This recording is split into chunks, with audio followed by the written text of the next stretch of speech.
constantly fascinated by the sheer randomness of the Television New Zealand archives. You just never know what you're going to find when you start digging into a town's history.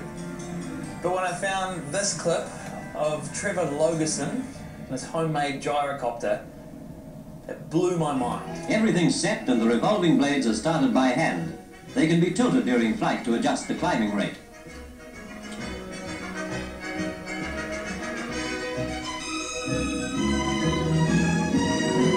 In the air, the gyrocopter has a top speed of 80 miles an hour, and there are even plans for building an enclosed cockpit model for longer cross-country flights. Well, sadly, Trevor was killed when his gyrocopter crashed at an air show not too long after that clip was filmed. But I found some other flying footage from the Wanganui archives, and in this film, the result of a crash would be much less dangerous.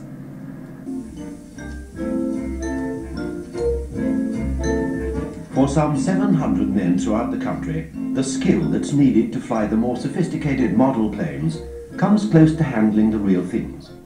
If you saw that model today, it wouldn't look too far out of place. Yeah, they haven't changed much at all. On this occasion, the controller, Tom Fox, had to give special permission for a race between Mike Kendrick's model and a piloted Piper aircraft flying at 70 miles an hour. The race is thought to be the first time in the world a radio-controlled model has been paced alongside a conventional plane, passing clear ahead of it now. You'd never do that today. It's no wonder the sport claims a steadily growing number of enthusiasts round and above New Zealand. Well, that's amazing, Matt. Doesn't that take you back, John? Right back far back, Dave. It's right at the sun. There's a lot of history in this place, in this club. Yes, there is. It does. It goes back to the early 1930s that we know of. We can't be exactly sure of that. But they flew on public domains out towards the coast in Wanganui. And it wasn't until after the war, in about 1948, that we moved into the, when I say we, it's a club, moved into the environs of the airport. Is there much crossover in skill between flying a model plane and being a pilot of a real plane, would you say? I'd say so, yes. You're using the same control surfaces. Yeah.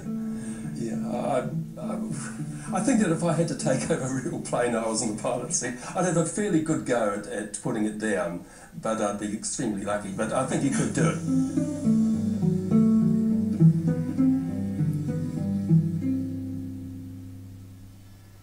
Well, we have to be very mindful of full-size aircraft activity in this area. And whenever we fly, it is one of our rules. In fact, it's a national rule that you have an observer standing next to you, and he can scan the sky as you're flying. Oh, right. And he will warn you if any full-size airplanes are coming anywhere near. Then you can take evasive action. You can land and keep it well out of the way. It's better to crash a model into the ground rather than into a plane.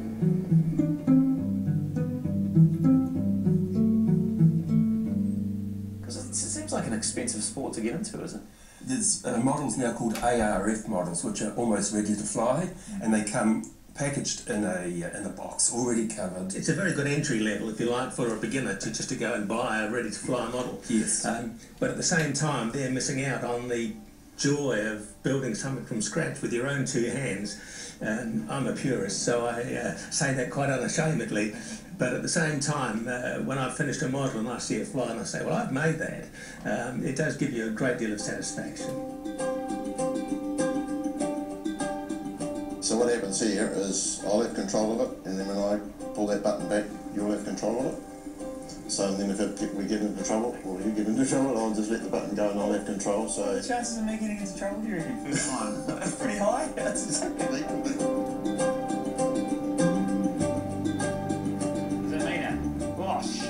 Oh, jeez. just here.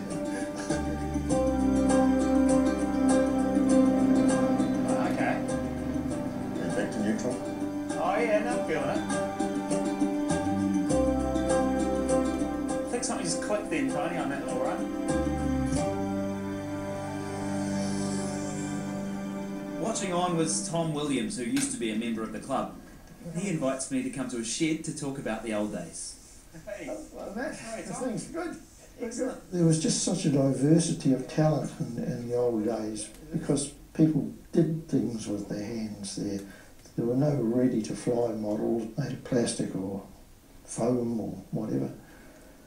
If you wanted it or needed it, you made it. And the crowd used to line the fence line and go wild. It was amazing. Tom, I've stumbled upon some footage from 1968 of the Wanganui Hero Modellers Club, and you just happened to be in it. Have a look at this. Interesting.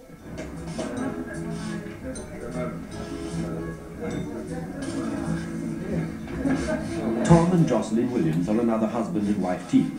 My former wife. Like Kendrick, having been won over after the usual frustrations of trying to do the housework and cooking among bits and pieces of model planes and amid the pungent odours of aircraft dope, glue and fuel. Tom left the club after disagreeing with rule changes and went flying with his lifelong friend Ted. 55 years of flying together, eh? Yeah.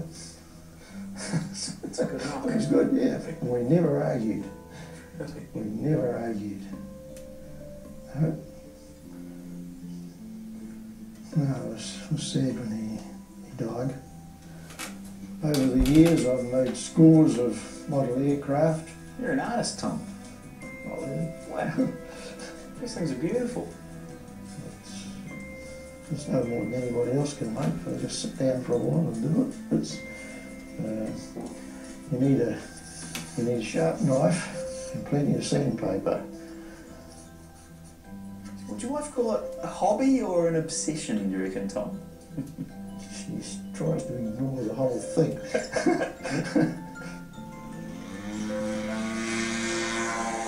It's the adrenaline rush too, because I mean, there's always that risk of a crash, and when they go in, well, you can only take it home in a plastic bag. Cassette form again. After teaching me on a learner plane, Tony brought out his pride and joy, a World War II Stuka dive bomber, a plane he's had for 10 years.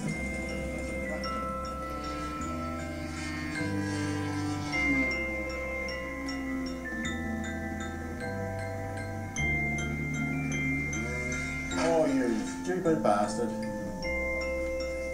Marvellous, I'll just be bloody $100 and it's fat for us. No, you can do it, might as well do it properly, eh? Oh, what a shame, man. It's a beautiful plane.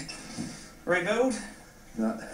That's it. Well, if you rebuild it, you do it from planes and start again.